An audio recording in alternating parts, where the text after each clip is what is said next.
This is Inside Indiana Business Radio for the morning of Monday, May 6, 2024. I'm Alex Brown. The business of motorsports means big business in Indianapolis as the month of May begins, and there are indications that this month could be another good one at the Indianapolis Motor Speedway. On the first edition of our Business at the Brickyard series on Inside Indiana Business Television, IMS President Doug Bowles said ticket sales for this year's Indy 500 are looking good. They're actually up on last year today as we stand here by 15,000 units, and that just says an awful lot about our fans. The fans for the Indianapolis 500 and the Indianapolis Motor Speedway continue to be our most passionate evangelists to make this place grow. I think Roger Penske buying it, the investment he's put into the customer experience, has really made it easy for fans to say, hey, come on, friends, come on, family, I want to introduce you to the Indianapolis 500 and the Indianapolis Motor Speedway. It's been outstanding. Bowles noted that IMS has continued to invest in enhancing the customer experience since Roger Penske acquired the venue in 2020. He's put about $60 million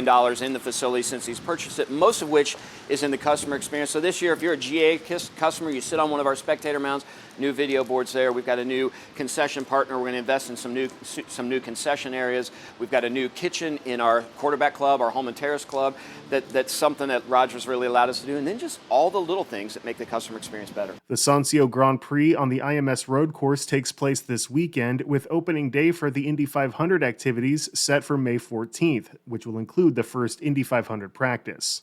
A Carmel-based trucking logistics company is planning to add more than 200 employees over the next few years as it expands in Hamilton County. Kula Logistics, owned by husband and wife Steve and Nancy Poliska, is a freight brokerage that works as an intermediary between trucking providers and people who ship goods. Kula received approval from the Indiana Economic Development Corporation in March to receive $4.25 million in conditional tax credits to aid in its expansion plans. The contract calls for Kula to boost employment to 250 by the end of 2026. The company will only qualify for the incentives if it reaches its hiring goals. According to the contract, Kula plans to spend about $8.1 million on its expansion plans. Danville-based not-for-profit Sycamore Services has announced Yolanda Kincaid as its next CEO. Kincaid, who currently serves as president and CEO of Janus Developmental Services in Noblesville, will succeed Patrick Cockrum, who is retiring in July after 28 years with the organization. Sycamore Services provides residential, day, behavioral, ABA, transportation, and another of other services to individuals with intellectual and developmental disabilities in more than 30 Indiana counties.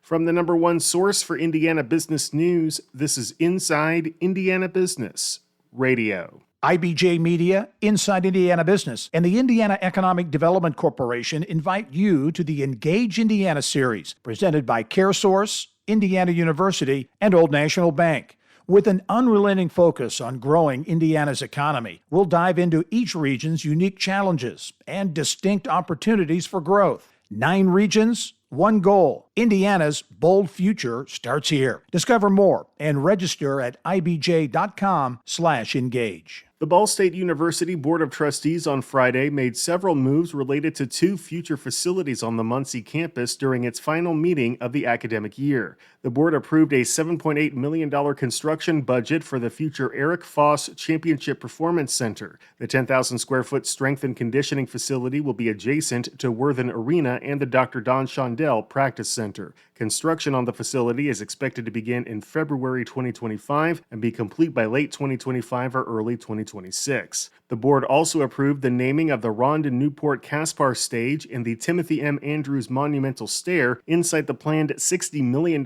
Performing Arts Center, which is part of the university's revitalization for the Village Commercial District adjacent to the campus. Construction on the Performing Arts Center is scheduled to begin this fall and be complete by the fall of 2026.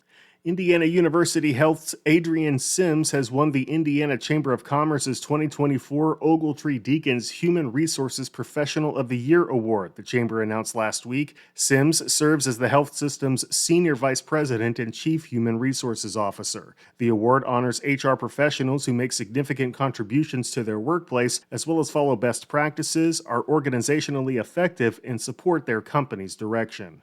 Horizon League Commissioner Julie Rowe Latch is this week's guest on the Business and Beyond podcast with Gary Dick, presented by PNC, a weekly conversation with high-profile Hoosiers in business, sports and entertainment, and beyond. Available now from your favorite podcast provider. I'm Alex Brown for Inside Indiana Business Radio on Demand.